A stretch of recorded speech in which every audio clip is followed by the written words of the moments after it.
14 AD. August, the most powerful man in the world, has just died. Augustus Caesar, the man who ended a century of civil war, rebuilt Rome from rubble, and ruled the known world for 41 years, is dead at the age of 75. Rome holds its breath. The succession is uncertain. The new emperor Tiberius has not yet consolidated power. The treasury is calculating. The Senate is watching. Every general in the empire is making calculations. And in Pannonia, modern-day Hungary, 3 Roman legions have just made their own calculation. The 8th, 9th, and 15th legions, 30,000 soldiers. They have been waiting for this moment. Not because they hate Rome, because they are owed. 20 years of service, 20 years of marching, fighting, bleeding on the frontiers of the empire. 20 years of promises about land and pension that have not been kept. Augustus is dead. The new emperor is weak. The moment will never come again. They stop following orders. What happens next is not a battle. It is something Rome had no manual for. A negotiation at sword point between an empire and the men who made it possible. And the men holding the swords have a very specific list of demands. To understand why 3 legions could hold an empire hostage, you need to understand what a Roman soldier was actually owed. A legionary served 25 years, not as a career choice, as a legal obligation. Desertion was punishable by death. Refusing orders was punishable by death. The Roman soldier was the property of the state for a quarter century. In exchange, he received a salary, but not enough to save. The deductions were systematic. Equipment costs deducted from pay, food costs deducted, burial club fees deducted. The soldier who thought he was earning money was often barely breaking even. The real payment was supposed to come at the end. A discharge bonus, a plot of land, enough to start a life after 25 years of giving his to Rome. This system had one catastrophic flaw. It only worked if Rome actually paid. Under Augustus, the treasury had been strained by constant wars. Discharge bonuses were delayed. Land grants were postponed. Soldiers who had completed their 25 years were told to wait. 1 more year, 2 more years, keep serving. By 14 AD, some soldiers in the Pannonian legions had served 30 years, still waiting. When Augustus died, they had been patient long enough. The math was simple. Rome needed them more than they needed Rome. They were right. The mutiny began not with a battle cry, but with a refusal. The Pannonian legions were assembled for summer exercises when news of Augustus's death reached the camp. Instead of breaking formation and returning to barracks, they stayed, and they began to talk. The man who gave voice to what everyone was thinking was a common soldier named Pescennius. He was not an officer. He was not a centurion. He had spent years as a theater applause leader before joining the legions, which meant he knew exactly how to work a crowd. He moved through the assembled soldiers asking questions. Why do we obey men who cannot protect our interests? Why do we serve 30 years when the law says 25? Why do we bleed for an empire that cannot find money for our discharge? Augustus is dead. Tiberius is new. This is the moment. The speech Tacitus recorded is one of the most extraordinary documents from the ancient world. Not because it is heroic, but because it is purely practical. No idealism, no politics, just an accounting of what was owed and what had not been paid. The soldiers listened. Then they acted. They seized their camp. They expelled officers who tried to restore order. Some centurions, the most hated symbol of arbitrary punishment, were beaten. 1 was thrown into the river. 3 legions had just locked themselves inside a fortified camp and were waiting for Rome to respond.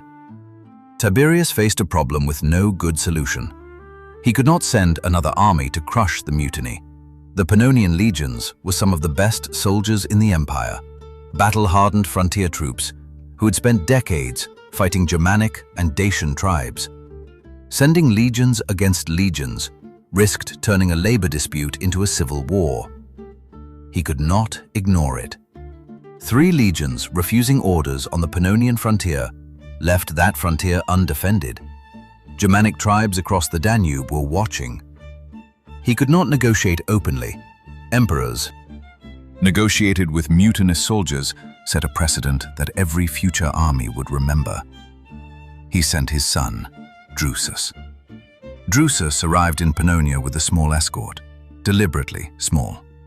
The message was, Rome is not afraid. But he came without a large military force, because Rome was, in fact, very afraid. The soldiers received him with contempt.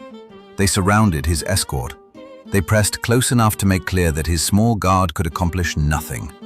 Soldiers shouted their grievances directly at the emperor's son, something that would have been unthinkable a month earlier. Drusus had no authority to meet their demands. He had no money to offer. He had nothing but the prestige of his family name, and these soldiers had spent 30 years discovering exactly what imperial prestige was worth in silver. He called an assembly and tried to speak. The soldiers shouted him down. The demands were specific. This was not a revolution. The soldiers were not trying to overthrow Rome.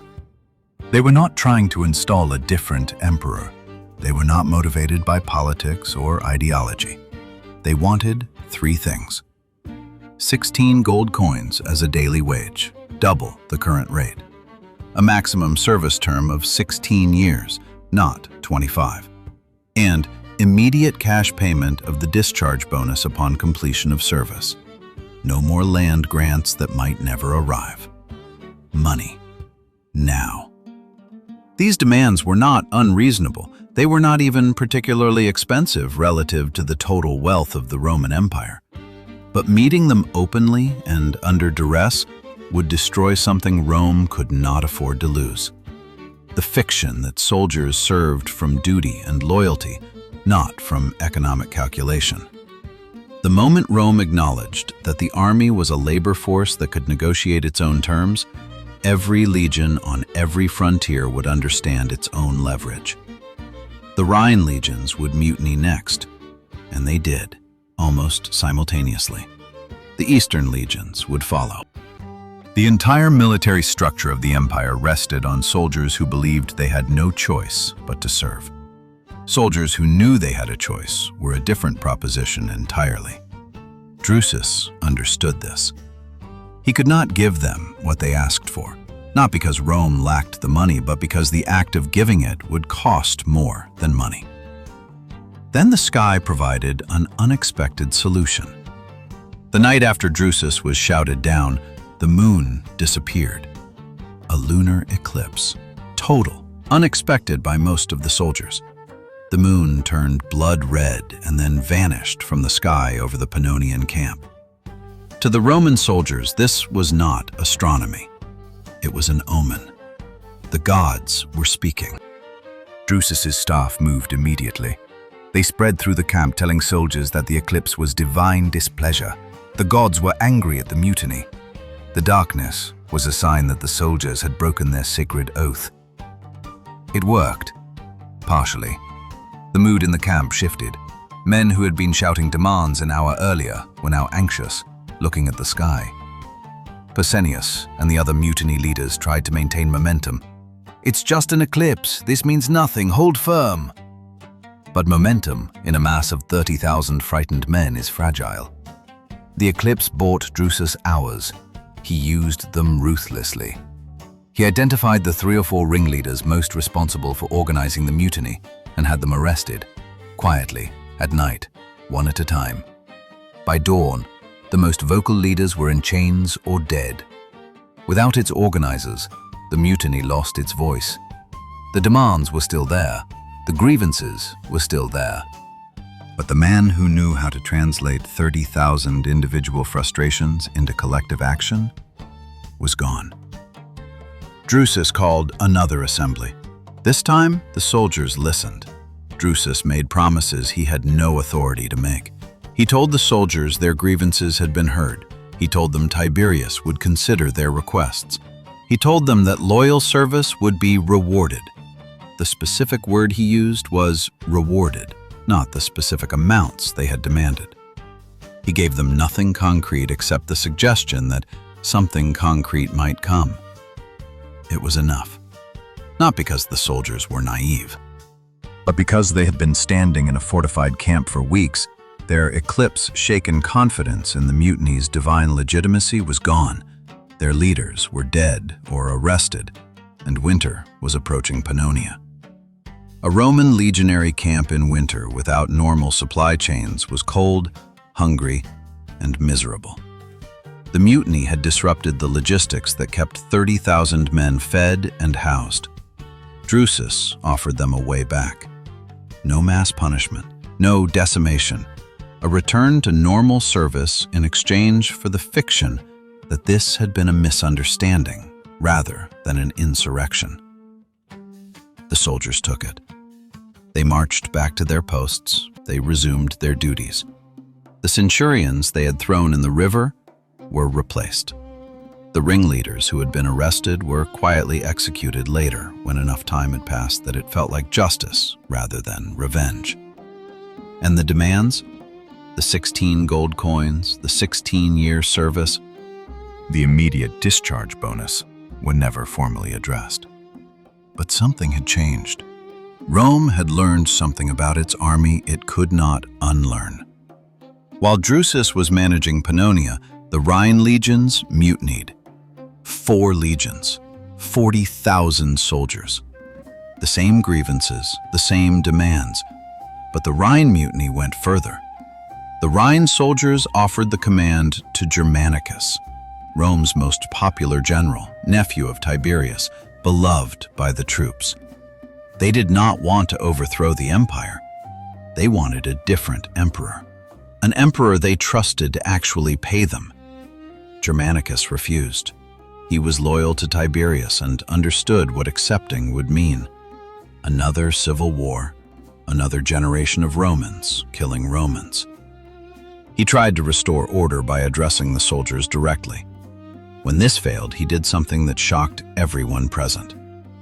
He drew his sword and announced he would kill himself rather than watch the mutiny destroy the empire. His officers grabbed his arm. The soldier stepped forward and offered his own sword. "Sharper," he said, with the flat contempt of men who have stopped being afraid of authority. Germanicus put the sword away and tried a different approach.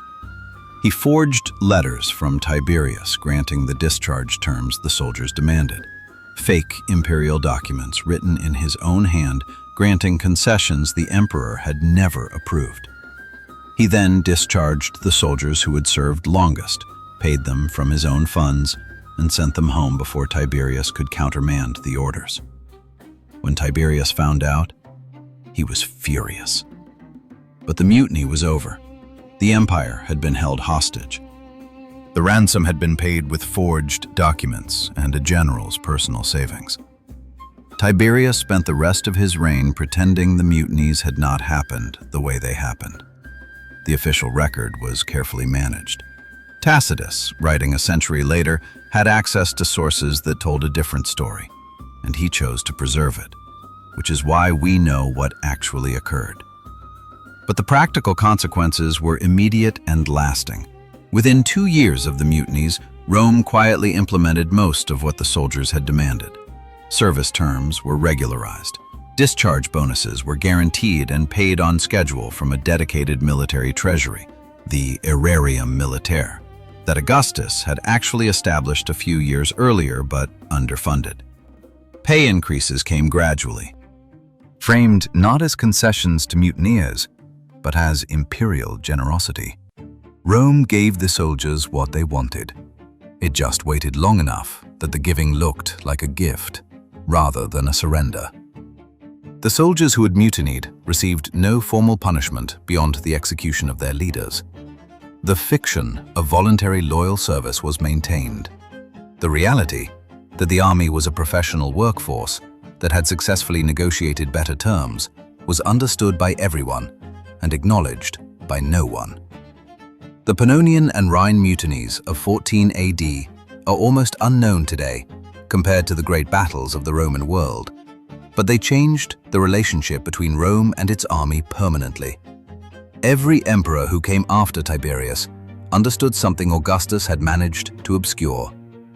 The army served Rome, but Rome also served the army. The Pannonian Mutiny revealed something that Rome's military historians preferred not to say directly. The Roman legion was not an army of patriots.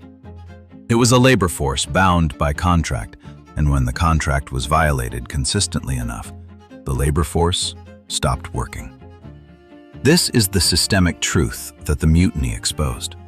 Every element of Roman military power, the training, the discipline, the fortifications, the tactical genius, rested on a foundation of economic promise. Soldiers served because service eventually paid. When it stopped paying, the entire system became negotiable, and the leverage was absolute. Rome could not function without its legions. The legions knew this. The moment they understood that Rome needed them more than they needed Rome, at least in any specific moment of imperial weakness, the power relationship inverted completely. 30,000 soldiers in a fortified camp were not just soldiers. They were 30,000 men who controlled the frontier, the supply lines, and the military capacity of an entire region. Rome could not replace them quickly. It could not train new legions overnight. It could not leave the Pannonian frontier undefended while it waited for the mutineers to give up. The soldiers held all the cards. They simply had not understood this clearly enough to act on it, until Pescennius explained it to them in plain language. What saved Rome was not force.